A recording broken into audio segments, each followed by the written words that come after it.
Et si, en ce début de vidéo, nous parlions du film qui, je le sais, vous hype le plus? Ant-Man 3. Bien évidemment non, nous allons parler de No Way Home, même si Ant-Man et la guêpe Quantum Mania, donc Ant-Man 3 entre guillemets, il a son lot de surprises. On sait qu'il y aura possiblement Yellow Jacket, on sait qu'il y aura Kang de sûr, donc c'est plutôt stylé. Je te l'accorde, c'est stylé, d'accord. Mais donc là, nous allons parler de Spider-Man No Way Home. Je le sais, c'est le film qui vous hype le plus, même si pour moi, je suis peut-être un petit peu plus hypé par Doctor Strange. Et ça, je le dis depuis le début, hein, faites attention à Doctor Strange. Et d'ailleurs, je vais faire une vidéo qui arrivera courant octobre, de savoir entre No Way Home et Doctor Strange in the Multiverse of Madness, lequel serait le plus hypant. Donc on va en faire la vidéo. Pas maintenant, évidemment, comme je viens de te le dire, ce sera pour octobre, même si bon, on est fin septembre. Donc à un moment donné, ça va arriver. Bref. Est-ce que tu vas bien? Déjà, pour commencer, est-ce que tu as passé une bonne matinée, une bonne journée, une bonne nuit, une bonne soirée? Je n'en sais rien du tout, mais j'espère en tout cas que tu te portes à merveille et j'espère que tu passeras un bon moment en ma compagnie, sachant que cette vidéo ne va sûrement pas être excessivement longue, je dis ça tout le temps. Et je dis surtout ça pour les analyses, et au final tu te retrouves avec des analyses d'une heure et demie, on n'en voit plus le bout. En tout cas, aujourd'hui, Spider-Man No Way Home, et je fais cette vidéo évidemment grâce au dieu Daniel, Danny, comme j'aime l'appeler, Richtman, le poteau, c'est mon meilleur ami maintenant. On est plus proche que Kevin, tu vois. Enfin, je suis plus proche avec Daniel qu'avec Kevin. Kevin Feige, bien évidemment, le patron de Marvel Studios, mais j'avais envie de vous parler donc de No Way Home parce que justement, Daniel Richtman a encore déclaré Spider-Man No Way Home sera le début de quelque chose de grandiose. Et bon, il n'a pas dit ça comme ça, mais il a dit un mot en particulier. Même si tu sais de quoi je vais parler, avant toute chose, attention, spoiler, parce que je ne vais pas te parler uniquement de Spider-Man No Way Home dans cette vidéo-là, je vais m'en servir comme point de départ pour d'autres projets. Donc, si tu ne veux pas être spoilé de quoi que ce soit par rapport à toute cette phase 4, parce qu'on va aller très très loin, on va même aller à des endroits où on pourrait même pas aller parce que ce n'est même pas officiel. Donc, sache que c'est à tes risques, non, c'est à tes, ah si c'est bien ça, la liaison était bonne, donc c'est à tes risques et périls. C'est pas français, mais bref. Donc fais attention à toi bonhomme, le fait que j'ai un petit peu bugué, ça t'a laissé le temps de partir.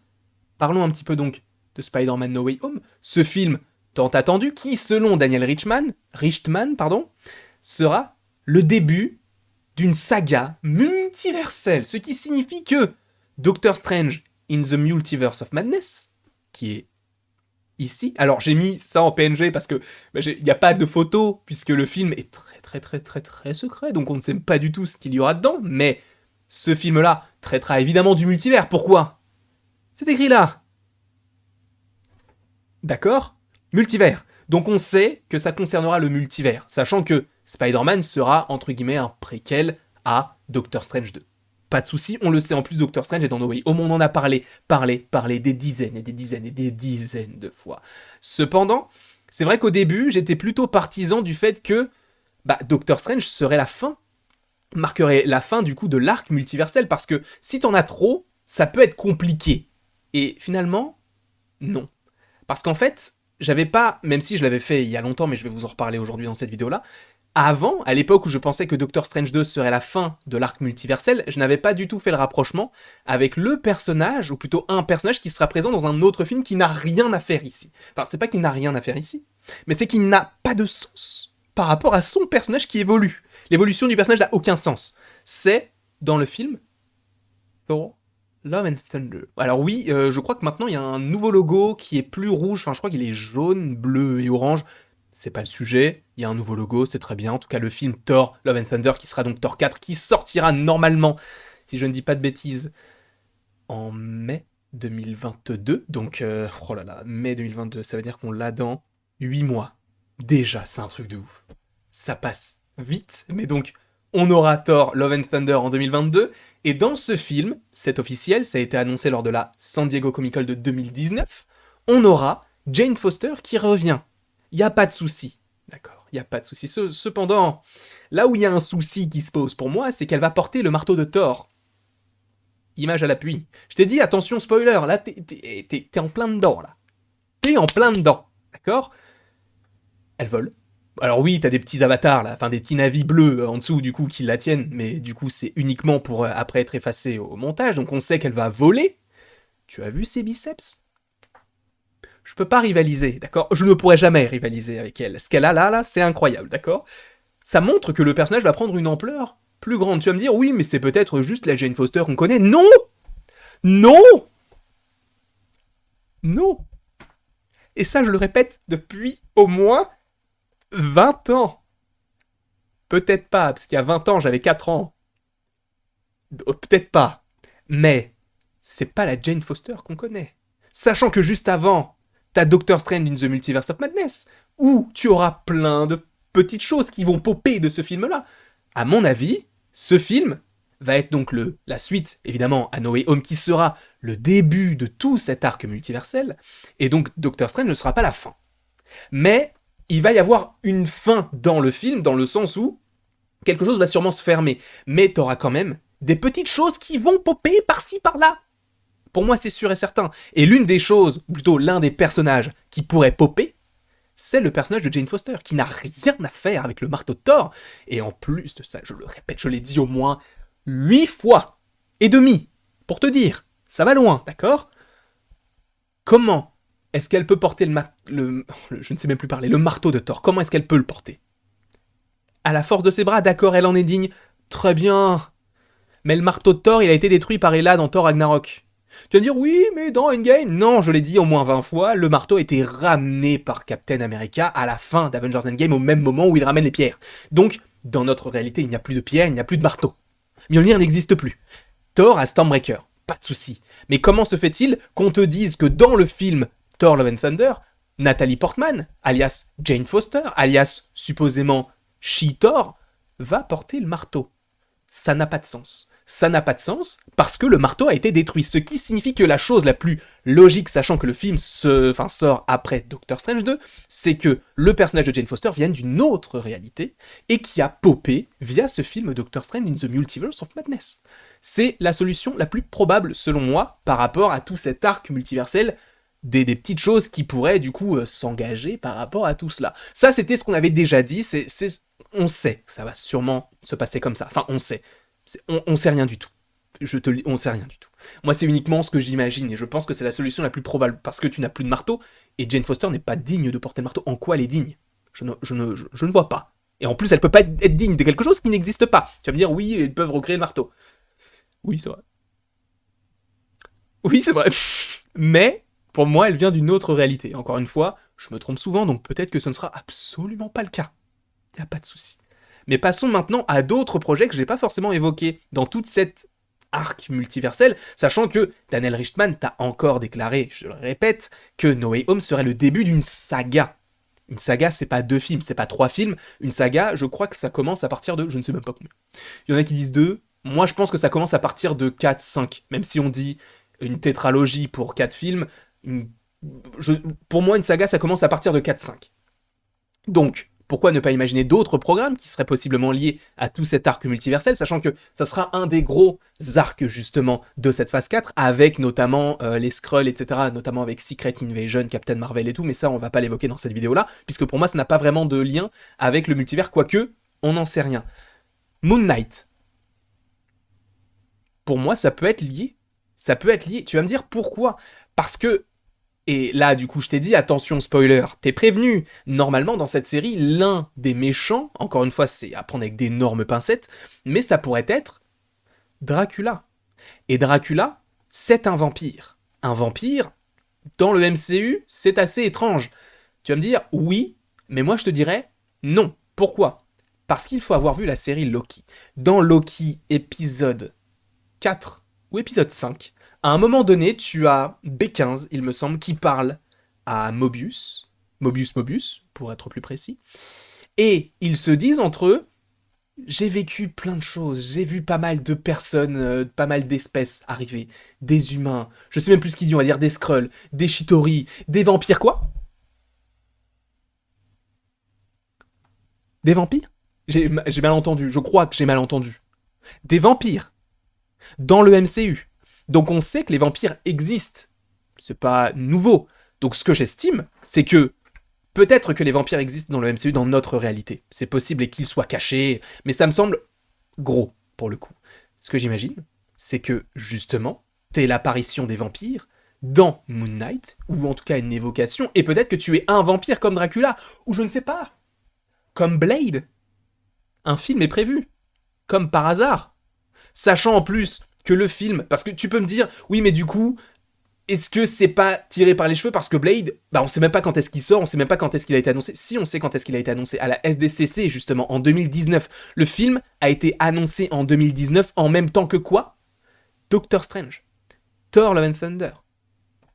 Ils sont connectés. Enfin, ils sont connectés. En tout cas, ils ont été annoncés au même moment. Ça veut dire qu'ils ont une idée claire de ce qu'ils veulent faire avec Blade. Ils n'avaient juste pas le scénariste et le réalisateur. Je crois que c'était quelque chose comme ça. Maintenant, ils ont le réalisateur, donc on sait qu'ils vont avancer. Ils avaient l'acteur principal qui sera donc Mahershala Ali, qui joue notamment dans Moonlight, qui joue également dans Green Book. Excellent acteur, qui joue également dans Luke Cage. Bref, on ne le présente plus. Mais donc, cet acteur, ou plutôt, non, ce projet donc de Blade va arriver. Et a été annoncé en même temps qu'un Doctor Strange in the Multiverse of Madness. Donc, pour moi, c'est qu'ils savent déjà comment est-ce qu'ils vont introduire les vampires. Sachant que dans Loki, on te l'annonce comme ça, je pense qu'il peut y avoir un lien avec une autre réalité dans laquelle des vampires existent, et qui sortiraient de cette réalité-là. Encore une fois, peut-être que je vais trop loin et que les vampires existent dans notre réalité, mais c'est tout à fait possible que ça n'existe pas dans notre réalité, donc qui serait la réalité 616, je ne sais pas, ou 1 999 999, je ne sais pas si c'est ça, mais bref. Il y a, en tout cas dans notre réalité du MCU. Voilà, c'est une possibilité. Je ne dis pas que ça va arriver, mais que ça peut arriver, et donc que Blade soit l'un des produits de ces différentes choses qui pop du multivers, connectés donc à Doctor Strange 2, à Spider-Man No Way Home, et ce serait un petit peu calqué avec Thor Love and Thunder, dans le sens où tu as une Jane Foster, ou encore à Moon Knight, qui soit lié possiblement à Dracula, qui est un vampire, qui pourrait être lié lui-même à Blade, qui a un film, encore une fois je le rappelle, en 2023, et qui, normalement, aurait pu, parce que ça n'a jamais été confirmé, mais on sentait que ça pouvait sortir en 2022. Donc voilà. Tu vois qu'il y a pas mal de choses qui se raccordent. Et là, je vais partir encore plus dans la théorie, parce que il y a un autre programme qui serait prévu, il me semble, sur Disney+, qui s'appelle Werewolf by Night, donc qui est en lien avec un loup-garou.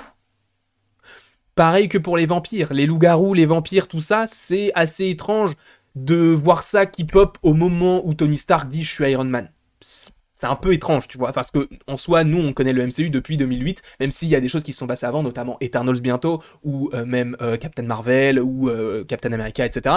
Mais là, il y a beaucoup de choses qui arrivent d'un coup, et des choses qui sont surnaturelles.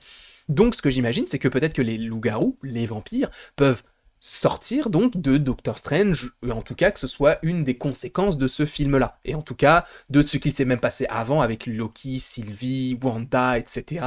Du coup, dans ce début de phase 4. Donc, l'idée serait que ce film, Werewolf by Night, qui ne soit pas un film vraisemblablement, mais qui soit plus une sorte de special edition, enfin une sorte de... Je sais plus comment on dit ça, mais je pense que ça doit être un Halloween special, parce qu'on a le Holiday special, donc des Gardiens de la Galaxie en 2022, donc qui sera quelque chose pour nous donner un petit truc à manger avant de voir le film Les Gardiens de la Galaxie volume 3 qui sortira donc en 2023, mais donc on aurait aussi cette special edition, on va dire, donc ce Halloween special qui pourrait être Werewolf by Night qui sortirait sur Disney+ uniquement, et à l'époque, donc enfin à la période d'Halloween. Ce serait très intéressant. J'aimerais beaucoup que ça se passe comme ça. Encore une fois, est-ce que ça va se faire ou pas? Je n'en sais rien. Pour l'instant, rien n'a été officialisé, mais c'est quelque chose qui est ressorti. Et ça sent bon.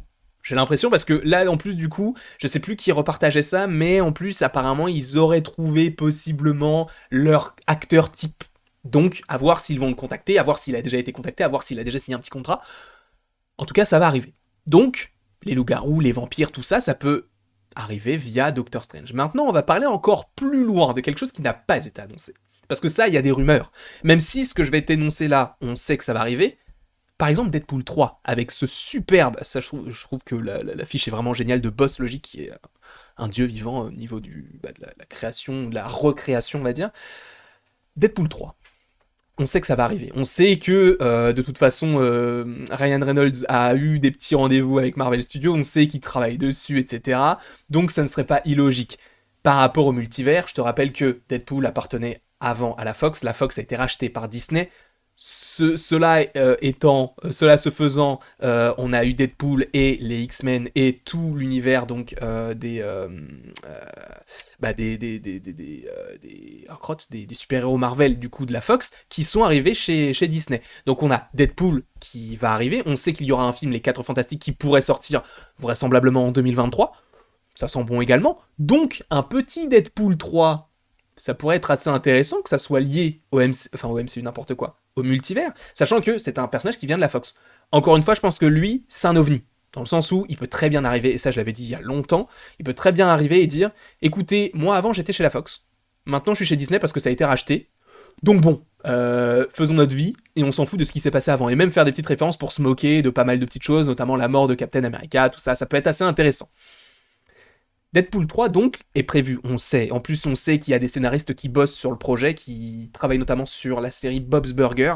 J'ai jamais regardé, peut-être qu'il faudrait que je regarde un petit peu pour me donner une idée de ce que peuvent produire donc ces scénaristes. Mais, il y a un autre projet qui est évidemment lié à Deadpool à la Fox, c'est les X-Men. Et les X-Men, on sait que ça va arriver, c'est comme les 4 Fantastiques, enfin, les 4 Fantastiques pour le coup c'est officiel et on sait qu'ils bossent dessus, mais les X-Men, c'est un projet que j'attends énormément. Vraiment énormément, parce que comment est-ce qu'ils vont faire? Est-ce qu'ils vont réintroduire des persos qu'ils avaient déjà eu dans la Fox, sachant qu'on sait qu'il y aura Deadpool, sachant qu'on sait, il y a des rumeurs dans Doctor Strange 2 par rapport à certains personnages qui pourraient revenir. Voilà, c'est un projet que j'attends énormément. Donc l'idée d'un multivers pourrait ramener donc ces personnages-là de la Fox à Disney, tout simplement. Parce que pour Deadpool, comme je te l'ai dit, c'est un personnage tellement atypique qu'il peut rentrer comme ça, sans explication. Les X-Men, il faut qu'il y ait une explication, parce que c'est comme Eternals. Eternals, on va t'expliquer que, ils ont pas agi parce que, ils agissaient que par rapport aux déviants. Les X-Men, si c'est ça, c'est pas ouf. Pour le coup, ça serait un peu dommage. Si c'était vraiment genre, non, nous on n'agit pas pour ça, on agit que pour ce genre de situation. Gros, il y a eu pas mal de situations dans le MCU pour l'instant, on a eu 24 films, donc bon, à un moment donné, faut peut-être que t'agisses, enfin, peut-être que vous agissiez. Et pour le coup, j'imagine que ça peut arriver via le multivers. Mais que ce ne soit pas forcément la version que l'on connaît de la Fox, mais que ça puisse être une réadaptation du MCU.